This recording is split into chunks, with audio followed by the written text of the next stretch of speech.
Let us look at mucormycosis or black fungus, which is being commonly seen in COVID recovered patients.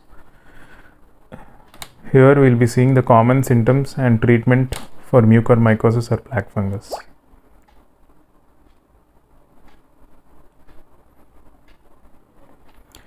Mucormycosis is rarely seen prior to COVID-19, usually 1 to 2 cases a month, that too in immunocompromised patients like HIV, AIDS or cancer.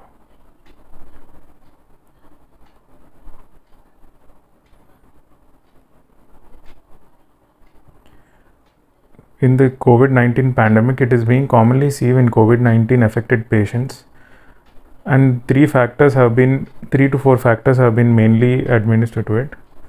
One is reduced immunity, which is due to the COVID infection, which is reducing the immunity of the person.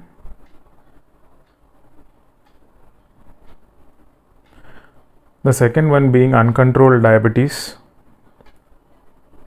which can be contributed due to COVID and steroid use.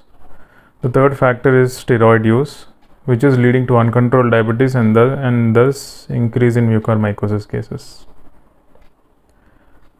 Recently, it has also been seen that increased use of zinc supplements is providing an environment for the fungus growth. Steroid use in COVID-19 is a life-saving drug for treating COVID-19 patients, as it prevents inflammation and alveolar damage, but it is also helping in growth of mucormycosis by reducing the immunity of the patient and increasing blood sugar levels. So steroids should not be used in mild to moderate cases without lung involvement or oxygen requirement.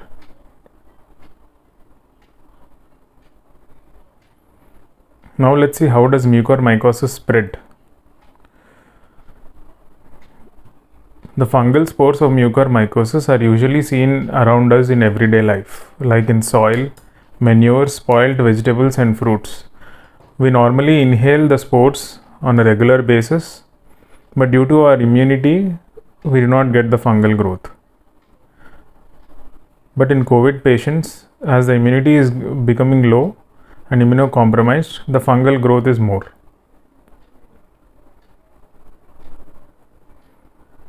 What are the risk factors for mucormycosis?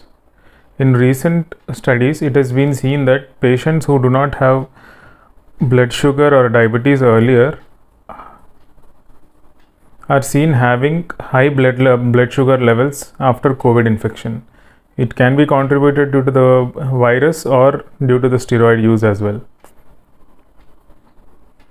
So regular checkup of blood sugar levels is very important. Any patient with blood sugar levels above 500 are prone for mucormycosis infection.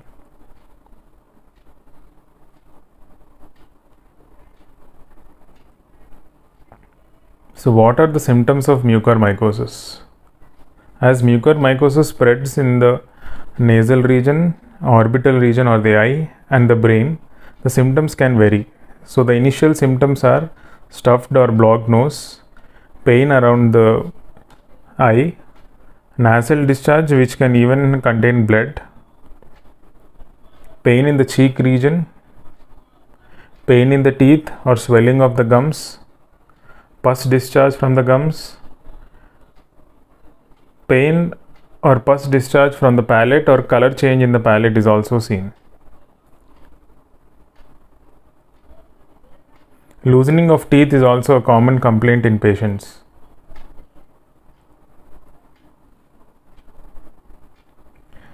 The secondary symptoms are ptosis, difficulty in opening one eye, proptosis, which is protrusion of the eyeball from the socket, ophthalmia, which is unable to open eyelid. In severe cases, loss of vision, gangrene of the eyelid, severe headache and fever are seen.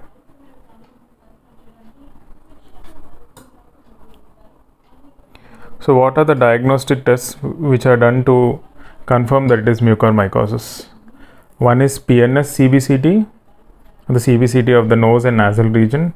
The other one is MRI, Third one is endoscopy of the nasal sinus and blood investigations. All these diagnostic tests are done to determine the spread of mucormycosis in the particular regions of the nasal, orbital or cerebral regions. So depending on that, the treatment plan is done.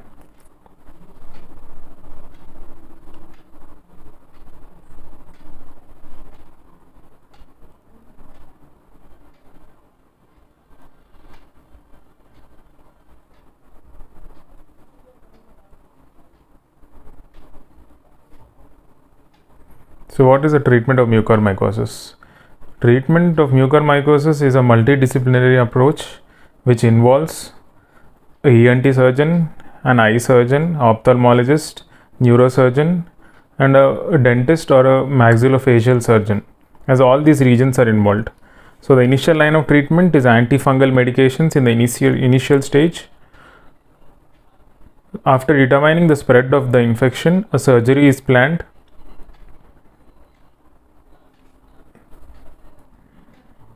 Depending on the spread of the infection, the particular branch surgeon is involved.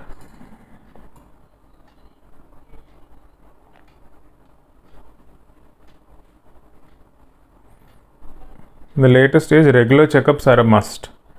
So the basic criteria for treatment of mucormycosis is removing of the fungal growth and the infected tissue.